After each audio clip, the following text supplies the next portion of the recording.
So today's video is going to be on a trailer and some quick things to look for if you're in the market for a used trailer.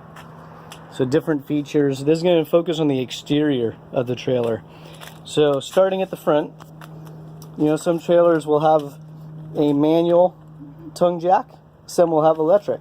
If it's electric, you want to make sure the battery's in good condition. The size of the trailer hitch ball. So there's different sizes. You want to make sure you have the proper hitch size, and then also the height of the trailer with the proper drop or raise on your hitch. This particular trailer is a 6x10, enclosed, as you can see. And you'll want to check the connection. Is it a 7-pin, 4-pin, or a 5-pin?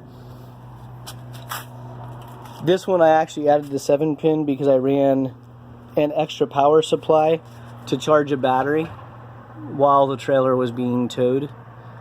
It no longer has the battery in it, but I set it all up so that way it was doable.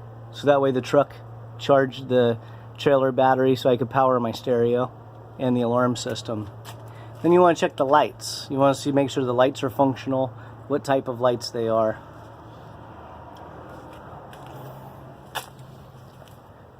The side paneling, you want to check the side paneling. There's different thicknesses available. The thicker the side paneling, the more shear structure strength you'll have. The thinner it is, the less shear strength you'll have. But then also it'll have a tendency to buckle under high temperatures. So different trailers will have you know, buckling effect, especially the longer trailers with thin black walls. Then you also want to check the rivets or the bolts to make sure they're all secure.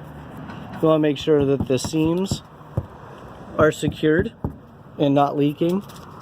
And it's fine if that stuff is loose. You just, again, as a buyer, you're going to have to address that. A big one, a real big one, before you tow the trailer home, check the tires. I've seen a lot of trailers where the tires are just completely shot. They'll have dry rot on the sides from sitting out in the sun or being exposed. There's no tread left. There's a lot of things on a tire that can go bad. You also want to check to see if the previous owner lubed the axles. And then you also want to find out what the payload of the tires and the axles are. So if you're buying the trailer from a racer, assume they're lying. They're going to tell you they never went over 55 miles an hour.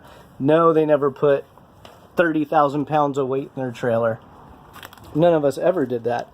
I never had 5 go-karts in a 6x10 trailer. Not once. Never. And then you'll want to check the back doors. So these are your cargo door style. And then they also have the ramp door. You want to check the lights. And this one, it just has brake lights. There are no reverse lights, which would be another option. And then the type of locking bar in the back. There's different options for that. I creatively custom made a license plate hider. I don't know what to call it. I'm just making this shit up. But in the future, when I have, you know, more than 3 people watching these videos, because right now it's pretty much my mom and my dad and my daughter. But when I have more people watching them, I think I'm going to sell advertising space. I think that would be a good idea. That's what everyone else is doing, right? When they go viral. Is viral considered more than 4 views? I hope so. So other features. You got the rain gutter over the back, or a drip channel. Fenders. Check the conditions of the fenders. Again, if you're buying a trailer from a racer, maybe he clipped the apex a little too tight. And maybe it's a little loose. So all this stuff needs to get addressed. And again, many things are very easy to fix, but trailers do have a tendency to just kind of rattle apart. And another thing to check I don't know what they call it. I didn't really do much research before I started filming this video, but I know what it means. So on these little tags, they'll tell you the GVWR, which is the maximum legal payload of that particular trailer.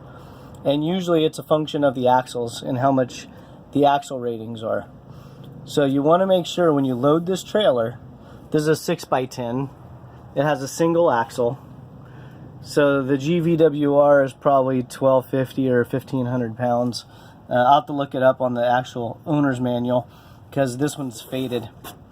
But if someone put 3,000 pounds in this trailer, there's a chance the axles could be shot.